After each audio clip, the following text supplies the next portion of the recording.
Hi, Craig. It's nice to meet you. My name's Allie. I'm with your therapist Hi, today. Allie. I'm Craig. Go ahead and have a seat. Thanks. So you had a chance to sign the confidentiality agreement while you were out in the lobby. Yeah. And you know that everything between us is completely confidential unless I feel like you're going to put harm to yourself or another person. I need to notify somebody of that. Okay. Okay. So, do you have any other questions before I start? No, I don't think so. I'm pretty nervous about being here, but yeah. Oh, it's okay. It's okay to be nervous. So what was the reason for you coming to see me today? I'm pretty stressed out right now with a decision that's coming up for me in the next couple of months around my career and kind of a quality of life question for me, which is to keep on pursuing a career that I'm pretty invested in, or to totally switch gears and follow a passion of mine, which is art. So it's one of those things it's looming. A decision has to be made because of housing, because of the career track that I'm on, and other things that I've been putting it off, and now I really do have to figure things out. So what do you do for a living? Right now, I do education at a nonprofit. It's a children's hospital, and it's a great nonprofit to work for. The people are really amazing. The work that I do, I feel really invested in as a contribution, but it's really long hours, and it's, even though it's healthcare, it's still a business. And even though it's a nonprofit, it's still very much a business. And I think maybe I'm getting a little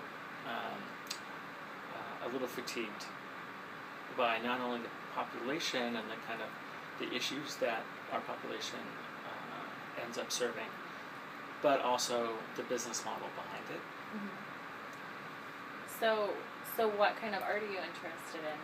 What's your passion about? Yeah. Well, I went to grad school to be an artist, and luckily it's also allowed me to teach and to make a living, but I haven't been able to do a lot with that degree in terms of art making.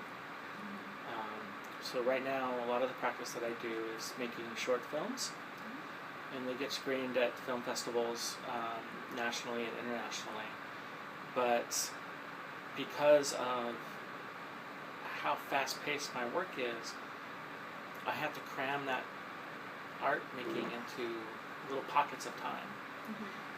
And it doesn't allow me to do other things like really have a studio and really invest in my work. Yeah. So it's been really difficult to balance the two. It has been. I've been successful at it, so that's good in the sense that I get programmed and my work gets seen. But I feel like there's so much more potential that I'm just not able to do right now.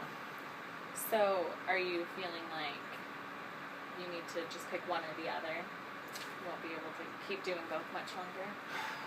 I think I could sustain doing one of the. I could sustain what's happening now, but it comes at a price.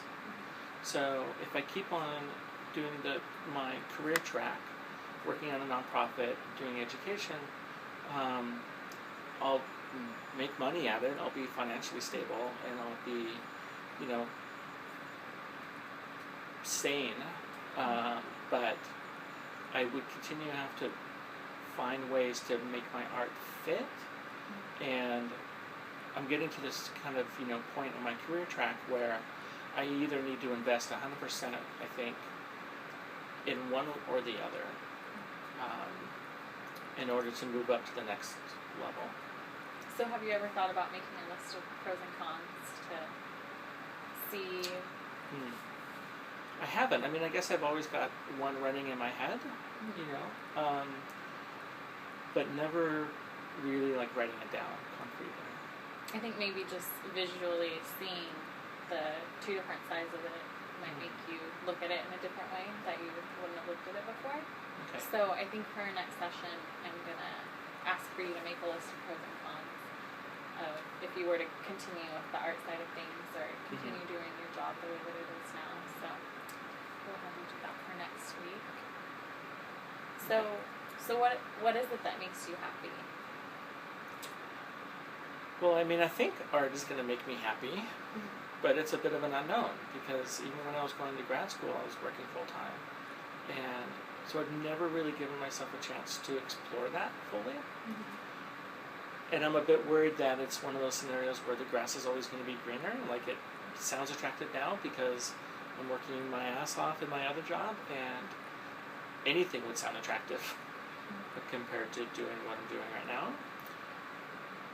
But I really truly think that would make me happy because it's, it does right now in those small little pockets of time that I can spend time on it. So that makes me happy, and then this is going to sound kind of crazy, but essentially being my own boss sounds really good. Not having somebody tell you what to do, but Yeah, do. yeah, being able to use my own instincts, intuition, and my own experiences to guide the decision making that I make, instead of being reliant on people around me who, quite frankly, oftentimes are younger than me, less senior than me, haven't had the same experiences, and don't always necessarily give my input full weight and consideration. And I'm willing to cope with that, but it's frustrating. Yeah, I bet. So I'm just gonna, looks like our time's up.